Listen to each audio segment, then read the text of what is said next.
Hello everyone and welcome to Cinderful Gaming. In today's video we're going to look at getting started with the cities of Sigmar in Warhammer Age of Sigmar and do so building an all Duardin force. Today's video is sponsored by Gap Games, a fantastic miniature wargaming store in Queensland, Australia. They stock a wide variety of miniature wargames from all things Games Workshop to some of my personal favourites, Conquest, The Last Argument of Kings, and all things Modifius wargames as well. Use our affiliate code in the link below to help support both this fantastic store and the channel as well.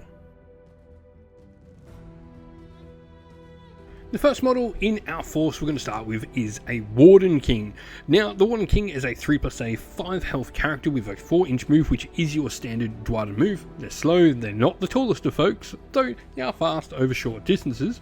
He's wielding a runic hammer, which is 5 attacks at 3s and 3s, rend 2, damage 2. Nothing too shabby, a standard sort of combat profile we see on these characters. Now, first of all, we have Fearless Leader, which is an ability you can use as a reaction after you've declared a fight ability for this unit. You pick a friendly non-hero Cities of Sigmar Duardin unit that's not fought so far, and that target can be picked to fight immediately after him. But really, the big reason we're taking this model is his once per battle army deployment phase ability called Ancestral Grudge Bearer. This allows us to pick an enemy unit in our opponent's army to bear a grudge against. You can pick an enemy unit that is in reserve as well, importantly. And for the rest of the battle, you get to add one to wound rolls for combat attacks made by any of your Cities of Sigmar Duardin units that target that unit. That's incredibly good sort of buff and can really sort of nullify one of your opponent's big hammers on the table by getting this bonus against them. Our second hero we're going to look to bring into the force is the Runelord. Now, the Runelord is a priest once. This means he can chant once per turn. And he's got his own unique prayer as well called Forge Fire, which is a chanting value of 5. You pick a friendly Cities of Sigmar Duardin unit wholly within 12 inch. And then until the start of your next turn, if you've got that 5, you can add one to the rend characteristic of the target's melee weapons.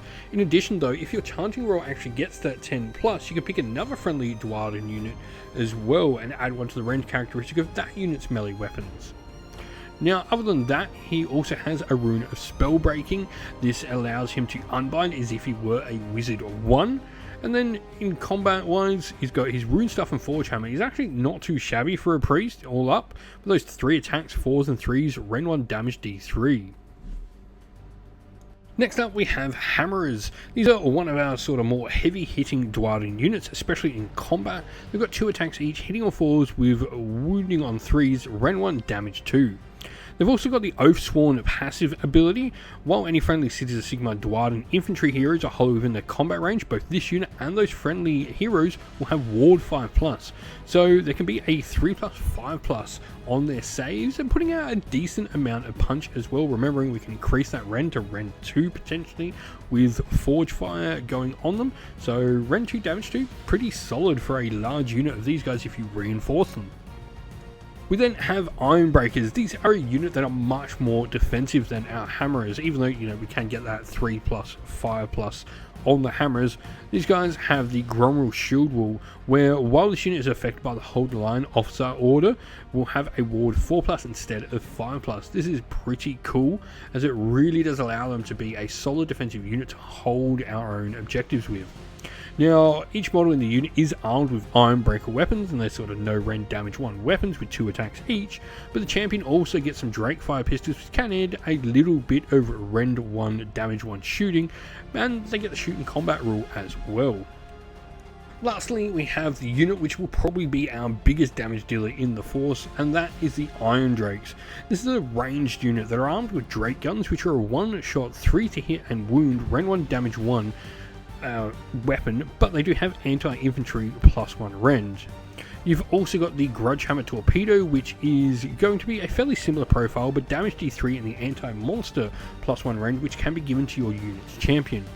They've also got a Cinder Blast Bomb, where if this unit is not in combat, you can pick a visible enemy unit within 6 inch to be the target.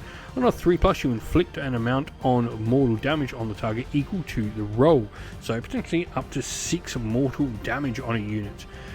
Now, other than that, there's not too much to them. They are a decent shooting unit that's really just going to pummel at range. They've got pretty much nothing attacking combat. They do have the 3+ save, which is pretty good for a ranged unit. And so for our list today, obviously we're cities at Sigmar, we've gone for the Dawnbringers Crusade battle formation.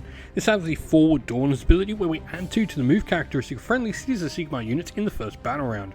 This is going to be incredibly important. Dwarves are slow, with that base mover for getting that extra 2-inch move to allow us to potentially get units onto objectives or into more advantageous positions for their shooting is going to be incredibly important.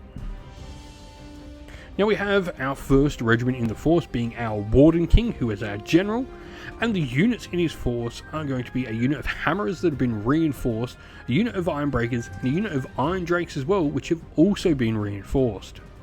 Our second regiment will then just have our Runelord all by his lonesome. He's going to have the Master of Ballistics heroic trait, which is going to help with some of the shooting, so definitely stick him near the Irondrakes. And he's also got the Sacred Tome as well, which will boost up his priestly powers. We hope this video was helpful in getting you started with Warhammer Age of Sigmar, and it was able to give you some ideas and inspiration to start your own force in the game. If you have any other questions at all, please comment down below. And while you're there, don't forget to drop a like, subscribe, and join our Discord server to check out all our future Warhammer Age of Sigmar content.